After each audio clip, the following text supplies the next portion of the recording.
Ever get that feeling there's sort of more to success than just, talent? Oh, absolutely. Like there are these hidden rules playing out. Exactly. These unspoken rules about power, influence, Yeah, navigating social stuff, work stuff. It makes you want to understand, right? it really does. And that's exactly why Robert Greene's The 48 Laws of Power hits such a nerve, I think, even with all the controversy around it. Right. It takes all this history, these big moments. Yeah, and distills them down into these, well, he calls them laws, actionable observations, really. And that's what we're doing here, isn't it? For you listening. Mm-hmm. We want to kind of shortcut that process. Mm-hmm. Pull out the really key insights, the surprising ones maybe, the stuff you can immediately see playing out. Yeah, forget reading the whole fence thing unless you want to. We're giving you the cognitive toolkit, the main ideas to grasp these dynamics quickly. We want those aha moments. Exactly. Not just a book report. We're looking at the historical examples Green uses, but also thinking, how does this actually show up today, maybe in your life? Clarity and insight, yeah. Okay, let's just dive in. Law number 6, court attention at all costs. Right. Sounds simple, like get noticed, but it's deeper than that, isn't it? Oh, yeah. It's strategic. It's this idea that being unseen, being obscure, that's like the kiss of death in terms of power. Green uses P.T. Barnum, right? He does, just walking around in a new suit, and suddenly people think he must be important. Even mistaking him for a reverend. It says so much about how we assign meaning to visibility. And the key thing Green points out is even bad attention. Like being slandered. Right. Even that was better for Barnum than just being ignored. It amplified him. It's about taking up space in people's minds. That feels very modern, actually. Like social media controversies. It can raise a profile, strangely enough. What about that old Chinese parable? The artist who deliberately made a mess. Oh, yeah, painting the screen for the emperor. It wasn't an accident. No, it was calculated disruption. Exactly. To grab attention, even if it was negative at first, it was a pathway, a way in from obscurity. Pretty bold. Definitely bold. Then you've got Count Lustig, the con artist. Ah, yes. His whole mysterious, aloof act in fancy hotels. That wasn't just his personality, was it? Not at all. Pure tactic. Making himself seem hard to reach, it made people want his attention. They got curious. And that curiosity became a weakness he could exploit. Precisely. It shows how manufactured mystery can really draw people in, maybe cloud their judgment a bit. So, okay, thinking about this for you listening, how do you make an impact? In a meeting, on a project, even just your own reputation. The law says good work isn't always enough. You need to be seen. But how do you do that strategically without being, obnoxious? Yeah, it's a really fine line. It's about like thoughtful visibility, maybe. Not shouting the loudest. Okay. But strategically making sure your work, your contributions get noticed by the right people. Are you presenting your achievements professionally? Are you adding value in discussions? Strategic presence. I like that. Yeah. Okay, let's shift gears. Law number 7. Get others to do the work for you, but always take the credit. Ah, yes. This one definitely raises eyebrows. Right. Ethics alarms start ringing. But let's look at Green's underlying observation.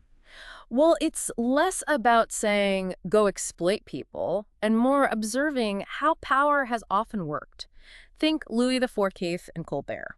The finance minister. Exactly. Colbert was brilliant, basically built the economy that funded Versailles, all that grandeur. But who gets remembered? Louis XIV, the Sun King, the guy who built Versailles in the popular imagination. Colbert's role, often kind of secondary. It's interesting you mentioned Fouquet, too, who was also powerful, but fell. Maybe it wasn't just about having the resources. Maybe it was about who was seen as the source of it all, the ultimate power. And Talleyrand appointing Fouché. Another great example, Talleyrand didn't pick a friend. He picked Fouché because Fouché was ruthlessly efficient. He knew Fouché would work like crazy to prove himself, right? Exactly. It was pure pragmatism, leveraging Fouché's ambition for his own ends. Mutual self-interest, not friendship. Okay, so for you, the listener, how do you apply this principle? Ethically, it touches on delegation, doesn't it? It does. How do you empower your team, use their skills, bring it all together? While still getting recognition for your leadership, your vision. The positive spin, I think, is seeing the leader as the one who synthesizes everything. The conductor of the orchestra, maybe? I like that. The conductor gets the applause for the whole symphony, even though they didn't play every note. Right. It's about orchestrating talent and being accountable for the outcome, not necessarily stealing individual contributions. Distinguishing strategic leadership from exploitation. Okay, that makes sense. Let's move to Law 12. Use selective honesty and generosity to disarm your victim. Ooh, this one feels very calculated. Yeah, Machiavellian is the word that comes to mind. The idea that one sincere-seeming act can make someone drop their guard for, well, for what comes next. Green uses that wild story about Giesel and his nephew, right? The Yeah. fixed boxing match, the fake lodge. Using Giesel's own money. But the key part for this law is Giesel's reaction after. Right. He was willing to basically forget about the money he lost. A lot of money. Like $35,000, which was huge then. Huge. Willing to forget it just to avoid being tangled up in the crime himself. So the nephew's apparent honesty in letting him off that hook Completely disarmed him, prevented him from seeing the much bigger con, and the detail about the fighter using chicken blood. just shows the layers of deception. Totally calculated. And then there's Joseph Duveen, the art dealer, helping establish the National Gallery of Art. Seems purely generous, right? Andrew Mellon's big donation. On the surface, yes. Pure philanthropy facilitated by Duveen. But Green peels back the layers. What was really going on? Well, Duveen benefited hugely. It cemented his status, connected him with the ultra-wealthy. Plus, these kinds of donations often helped his clients with things like inheritance taxes. Ah, so the generosity also served his business. Very strategic. Exactly. The apparent altruism lowered skepticism, polished his image, it disarmed people. So for you listening, the takeaway is, look beyond the surface. Displays of goodwill can sometimes hide other motives. It suggests a healthy dose of, well, not cynicism, but maybe critical thinking, understanding that actions can have multiple layers. And thinking about the ethics when you're on the receiving end of unexpected kindness. Sometimes the most convincing act has a little truth mixed in. Precisely. It's about nuance. Okay, let's tackle Law 13. When asking for help, appeal to people's self-interest, never to their mercy or gratitude. This one feels almost like common sense, doesn't it? But maybe harder to practice. Frame your request based on what's in it for them. Exactly. And the historical examples are so clear, like the Athenians choosing Corcyra over Corinth. Corinth appealed based on past help, emotions. Yep. But the Athenians, they just looked at the strategic advantage. More naval power with Corcyra, pure self-interest won out. No sentimentality there. None. And then Yilu Chutai talking Genghis Khan out of destroying China. So he didn't beg for mercy, did he? No, he appealed directly to Khan's self-interest. He laid out the economic benefits. Think of the taxes you could collect. A pragmatic argument that hit the right note. Totally. And we see it again with Duveen and Andrew Mellon. He spent years figuring Mellon out. Years. Studying his habits, his tastes, even his phobias. He didn't win Mellon over with charm alone. He understood Mellon's desires and framed everything around that. Making himself the exclusive dealer wasn't about friendship. It was about perfectly aligning with Mellon's self-interest as a collector. So for you, the lesson is crystal clear. When you need help, focus on the why of M, what's in it. For me, for them. Understand their motivations, their needs, and show them how helping you helps them. It changes it from a plea to a potential partnership. Exactly. People respond to their own interests. Align with that. Okay, Law 14. Pose as a friend, work as a spy. Right. Gathering intelligence under the cover of friendliness. The strategic value of knowing what your rivals or even colleagues are up to. Yeah, the book doesn't give super detailed stories here in the excerpts we looked at, but the principle is everywhere, isn't it? Oh, for sure. Office politics, negotiations, even social circles sometimes. Knowing the landscape gives you an edge. Understanding motivations, weaknesses, plans. So for you, the listener, it's about being observant, right? Yep. Discerning. Ethically gathering information to make better strategic choices. Knowing the players, anticipating moves. The pose as a friend part is tricky, though. It is. It highlights that people naturally let their guard down with friends. But the emphasis has to be on ethical boundaries. Strategic awareness, not malicious deception. Exactly. Observation, building real connections where you can, but staying aware of the dynamics. Knowledge is power, but get it the right way. Wise words. Okay, Law 29, plan all the way to the end. The importance of long-term thinking. Don't get blinded by short-term wins. Bismarck in 1850 is a great example here. Prussia was getting stronger, wanted to challenge Austria. But Bismarck urged caution, right? He seemed hesitant about war. Yeah, but it wasn't weakness. He saw the bigger picture. He knew Prussia wasn't quite ready yet, and waiting would pay off long-term. Calculated patience based on the desired final outcome. Contrast that with Napoleon's 100 Days. Oh, yeah. Big comeback, initial success, huge popular support. But he hadn't really planned beyond just getting back in power, had he? No, he didn't address the underlying problems France faced, so the initial triumph was short-lived. Waterloo. A failure to plan all the way to the end. Definitely. So for you, this means always thinking ahead. What are the consequences down the line? Don't let an early victory distract you from the ultimate goal. Right. Anticipate obstacles, plan for contingencies, balance that ambition with real foresight. Good advice. Okay, Law 36. Disdain things you cannot have.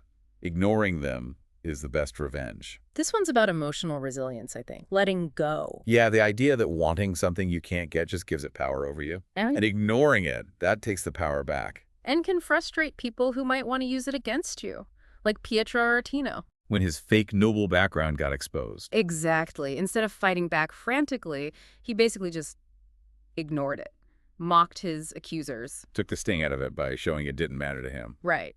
He refused to let their attacks define him or cause him shame. He disdained their weapon. So for you, this is about handling envy, maybe, or just frustration about things outside your control. Consciously choosing not to care about the unattainable, focus your energy on what you can achieve. It's empowering, really, deciding what deserves your attention. It absolutely is. Mental defense. All right, Law 40. Despise the free lunch. The classic warning.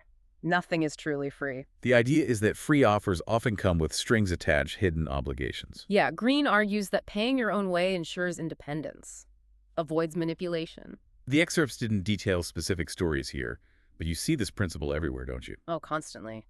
Business deals, political favors, even just social dynamics. There's usually an expectation of something in return for free stuff. Loyalty, future support, information. Yeah, something. Exactly. So, for you listening, it's a reminder. Be critical of free offers. Ask yourself, what's the real cost? Understand the potential strings. Self-reliance protects you from ending up owing someone in a way that compromises you. Maintaining autonomy. Important stuff. Definitely. Okay, Law 41. Avoid stepping into a great man's shoes. This deals with succession, legacy, the challenge of following someone really powerful or successful. Right. You risk being overshadowed. You need to carve out your own path. Louis the V, after Louis IV, is the cautionary tale here. Inherited this incredible kingdom, massive prestige. But he just couldn't escape his grandfather's shadow, could he? He relied on that inherited power instead of building his own distinct identity? And kind of squandered it. Pretty much. Contrast that with Pericles in Athens. He initially aligned with the establishment? Yeah, the aristocrats. But then he deliberately shifted to the People's Party. To get out from under the shadow of Simon, the big aristocratic leader at the time, it was a strategic move to build his own power base, distinct from his rivals. Clever. So if you find yourself in a similar, maybe taking over a role from a legend, or joining a company with a huge history? Yeah, this law says, don't just try to be a copy. You have to actively define your own contributions, your own identity. Respect the past, but don't be trapped by it. Find your own voice, make your own mark. Exactly. Establish your own presence. And finally, Law 46. Never appear too perfect. The danger of flawlessness. Sounds counterintuitive, right? But the idea is that perfection breeds envy, suspicion. Whereas admitting small flaws makes you seem more human, more relatable. Less threatening, maybe. Like Michelangelo putting a tiny flaw in his work on purpose. Possibly. Green suggests it might have been to deflect envy from rivals like Bramante, to manage expectations, to say, see, I'm not godlike. Interesting. And Boris gotten off refusing the crown multiple times. Yeah. Appearing reluctant, humble. It could have been a way to avoid stirring up too much resentment among the other powerful nobles, the boyars. Making himself seem less ambitious, but less of a threat to their own power. Exactly. Managing perceptions through feigned imperfection or reluctance. So for you, this is about authenticity, maybe. Strategic vulnerability. Yeah, don't project this unattainable image. Being relatable, showing you're human, can actually build trust and diffuse that envy that comes with looking too successful. It softens the edges, makes you more approachable.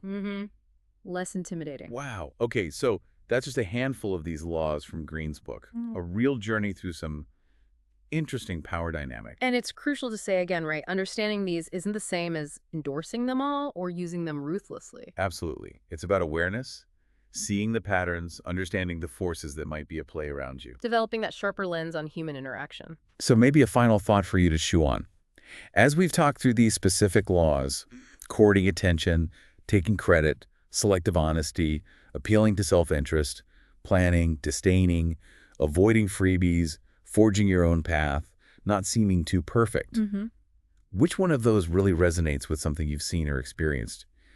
How might just knowing about these dynamics subtly change how you see things or how you navigate your world from now on? It's definitely food for thought. And hey, if this sparked your interest, maybe digging into Green's work itself could uncover even more of these, well, let's call them provocative observations about how power works. Always more to learn about how we interact. Thanks for diving in with us.